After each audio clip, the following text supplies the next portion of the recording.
Aslında eğitimin ve öğretimin temel bir amacı var. O da davranış değiştirmektir. Davranış değiştirmeden kastettiğimiz şey şu, olumsuz davranışın kaldırılıp yerine olumlu bir davranışı ikame etmektir. Bunu yapacak olan kim?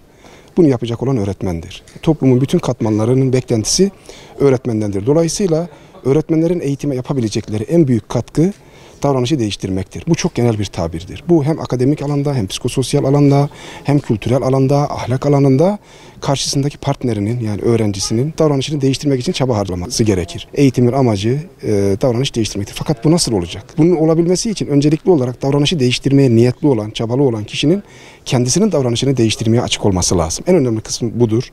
Ben öğretmenlerin bu anlamda yenilikçiliğe, yeni bilgilere, formasyonlara çok açık olduğunu biliyorum, tahmin ediyorum. Bu yüzden öğretmenler kendi davranışlarını değiştirmeye meyilli olup, kendi olumsuz davranışlarını bir kenara bırakıp sürekli olumlu davranışlar yönünde adım atarlarsa ben karşı tarafa da olumlu doğru bir modelin sunulacağını ümit ediyorum. Öğretmenlerin bilgisi, formasyonu, becerisi, bulunmuş oldukları kültürel iklim buna çok uygundur.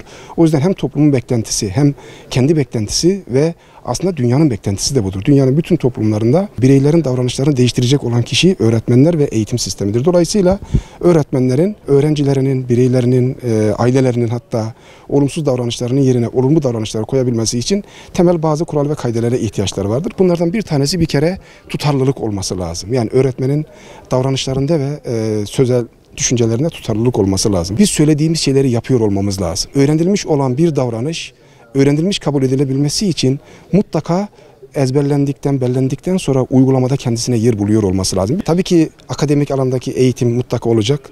Fenli alandaki eğitimler olacak. Biz teknolojiye çok sahip olacağız. Bunu daha önceki yıllarda yapmışız. Son 200 yılımızı saymayın. Önceki 100 yıllarımızda biz dünyanın bir numarası olmuşuz. Bunu teknolojiyle, bilimle, ilimle yapmışız.